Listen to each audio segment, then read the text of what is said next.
Sources of energy यानी ऊर्जा के स्रोत के बारे में पढ़ेंगे। हर कार्य करने के लिए कुछ ऊर्जा चाहिए होती है। इंसानों को उनकी ऊर्जा मिलती है खाना खाने से।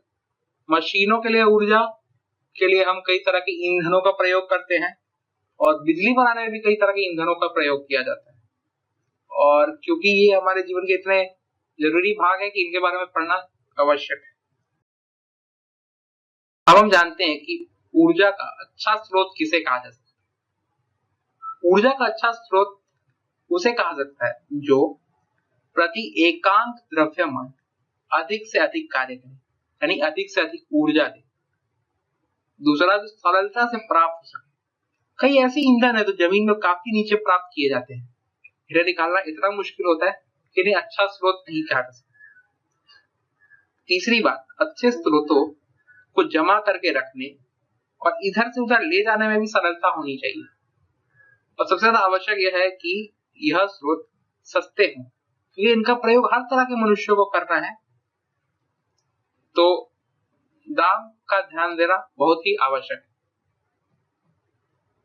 इस चित्र में दर्शाया गया है कि बिजली कैसे बनाई जाती है। एक थर्मल पावर प्लांट, इसके बारे में आप कुछ पुराने पाठों में पढ़ चुके हैं। स्टीम यानी भाप बनाया जाता है जो टरबाइन को घुमाता है। यह टरबाइन एक पावर जनरेटर से जुड़ा हुआ है। जनरेटर जिसके बारे में आप पहले पढ़ चुके हैं। जनरेटर में स्थित ये शाफ्ट घूमने लगता है और इसी शाफ्ट के घूमने के कारण बिजली बनती है, जिससे पंखे चलते हैं, लाइट जलती है और अन्य चीजें भी चलती हैं। अब हम जानेंगे फॉसिल फ्यूल यानी जीवाश्मी ईंधन के बारे में। यह ईंधन आज से करोड़ों वर्ष पहले बने थे, जब मरे हुए जीव जंतुओं के शरीर जमीन के नीचे दब जाते थे।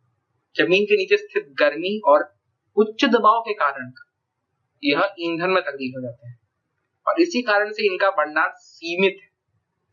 जीवाश्मी ईंधन के कुछ उदाहरण हैं कोयला, पेट्रोलियम और प्राकृतिक गैस। इनका प्रयोग गाड़ियां चलाने और बिजली बनाने जैसे कार्यों में किया जाता है। इस चित्र में दिखाया गया है कि भारत में किस तरह के ऊर्जा स्रोतों का उपयोग किया जा सकता है। सबसे ज्यादा उपयोग कोयला और पेट्रोलियम का ही किया जाता है। उसके बाद आता है जल का उपयोग, और फिर परमाणु ऊर्जा और फिर पवन ऊर्जा। इस चित्र में हम देख सकते हैं कि किस तरह से बिजली बनती है। जब किसी टरबाइन पर भाप छोड़ा जाता है तो डायनामो के अंदर स्थित शाफ्ट घूमने लगता है और इस शाफ्ट के घूमने से ही बिजली बनती है। तो इसी प्रक्रिया का प्रयोग किया जाता है तापीय विद्युत संयंत्र यानी थर्मल पावर प्लांटों में। जीवाश्मी ईंधनों को जलाकर बहुत ऊष्मा निकलती है। इस ऊष्मा के द्वारा पानी के भाप बनाया जाता है और यही डायनामो के शाफ्ट को घुमाकर बिजली बनाता है। कोयले के लाने ले जाने की जगह बिजली का परिवहन ज्यादा सस्ता है। इस संयंत्र का एक ही कई घाटे हैं। एक तो यह कि यह ईंधन सीमित है, यानी ये कभी ना कभी खत्म है। तो यह भी कि यह प्रदूषक है। हमने पढ़ा है कि कोयला या कोई भी ईंधन जलाने से बहुत धुआं निकलता है और यही धुआं आसपास के परिवर्तन में प्रदूषण फैलाता है। अब हम पढ़ेंगे जल विद्युत संयंत्र यानी हाइड्रो पावर प्लांट के बारे में। थर्मल पावर प्लांट में भाप का प्रयोग किया जाता है। हाइड्रो पावर प्लांट में सीधे गिरते हुए पानी का प्रयोग किया जा सकता है। नदियों पे बांध बनाकर पानी को रोका जा सकता है। हम जानते हैं कि पानी सदा ऊंचे स्तर से नीचे स्तर पे जाता है। तो जब पानी को ऊपर से छोड़ा जाता है तो वह एक टरबाइन से पास करता है।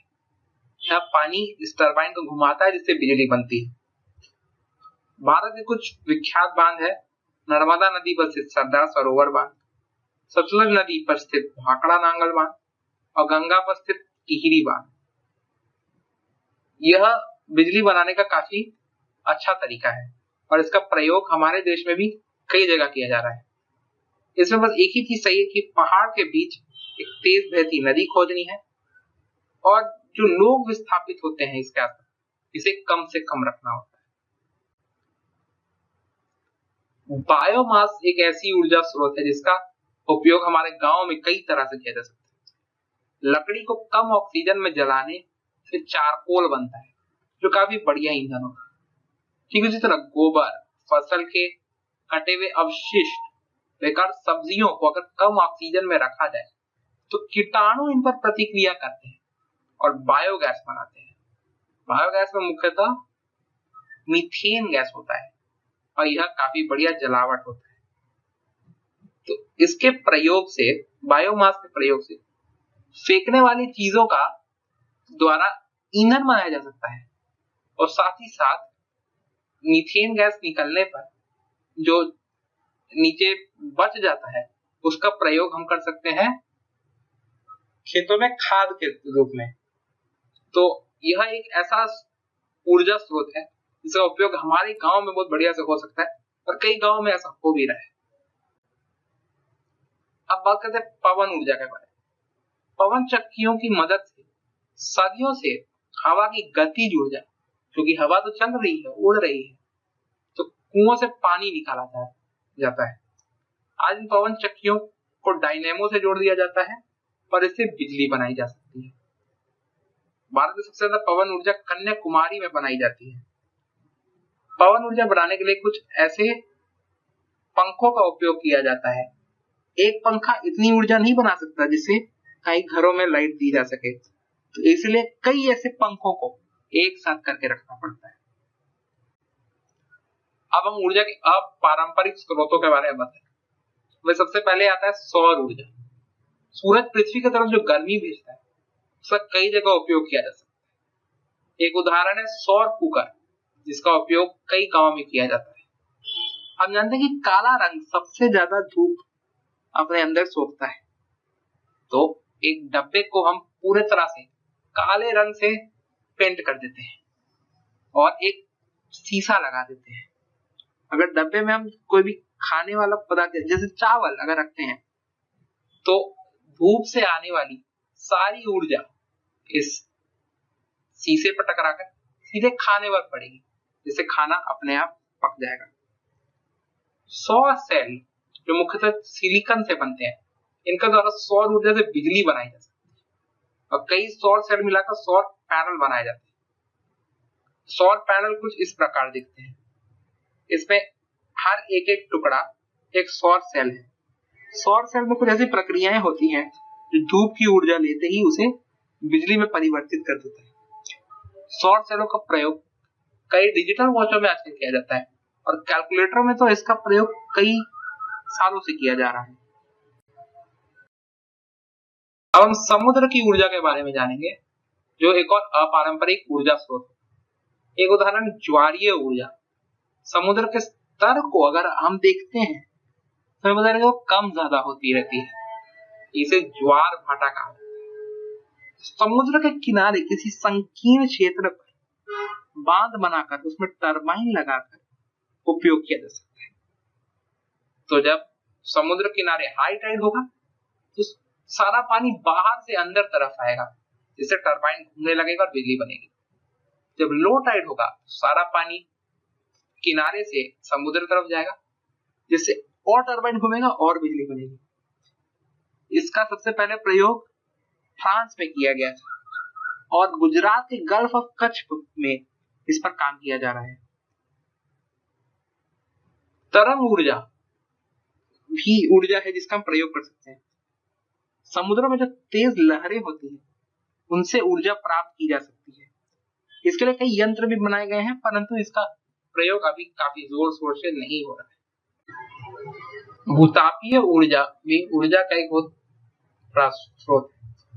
वो वैज्ञानिक परिवर्तनों के कारण कई बार पृथ्वी के गर्भ में स्थित गले हुए पत्थर ऊपर आ जाते हैं या भूमिगत पानी को गर्म कर उसे भाप बना देते हैं। इसके उपयोग से टरबाइन चलाए जा सकते हैं। यह भाप हमें कई गर्म पानी के कुंडों में देखी जा सकती है, जो भारत में कई जगह मिलते हैं। इस ऊर्जा का प्रयोग न्यूजीलैंड और अमेरिका में कई जगह किया जाता है।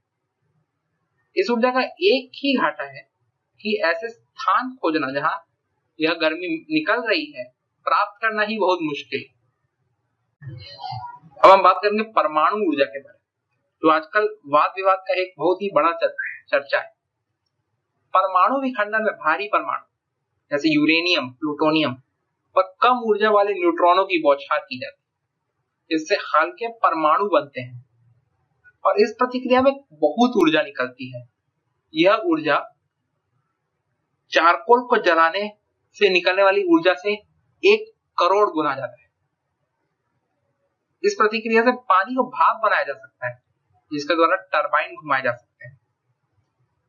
परमाणु विखंडन में कई हानिकारक कण निकलते हैं, जिन्हें बाहर निकलना जरूरी होता है।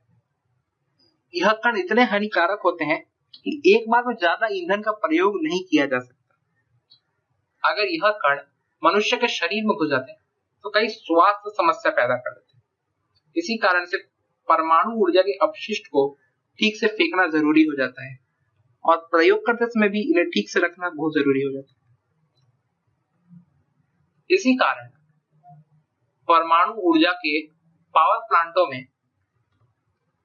सेफ्टी पर बहुत ध्यान दिया जाता है। यह ध्यान दिया जाता है कि सभी नियम माने जा रहे हैं और कहीं भी कोई हानिकारक कण बाहर नहीं निकलता। इसी कारण से इस ऊर्जा को पैदा करना बहुत ही महंगा पड़ जाता है और जिसके कारण कई लोग इसके ऊपर वाद विवाद करते हैं। यह भी जानना जरूरी है कि परमाणु ऊर्जा वही ऊर्जा है जिसके द्वारा कई तरह के बॉम्ब बनाए जा सकते हैं, परंतु अगर इस विज्ञान का प्रयोग अगर ऊर्जा बनाने में की जाए तो इस पे सवाल उठाना सही नहीं है। धन्यवाद। इसी के साथ हमारा ऊर्जा के स्रोतों वाला सफर खत्म हुआ। आपसे अनुरोध है कि आप इन स्रोतों के बारे में सोचें और ध्यान दें कि यही वह स्रोत है जो आपके जीवन में इतनी खुशियां लाने की ताकत रख सकते हैं। यही है जो आप बिजली देती है, जिससे हम पंखे चला सकते हैं, लाइट जला सकते हैं, कंप्यूटर चला सकते हैं, कई चीजें जान सकते हैं। तो आपको सदा ध्यान रखना चाहिए कि कभी भी बिजली बर्बाद ना जाए। धन्यवाद।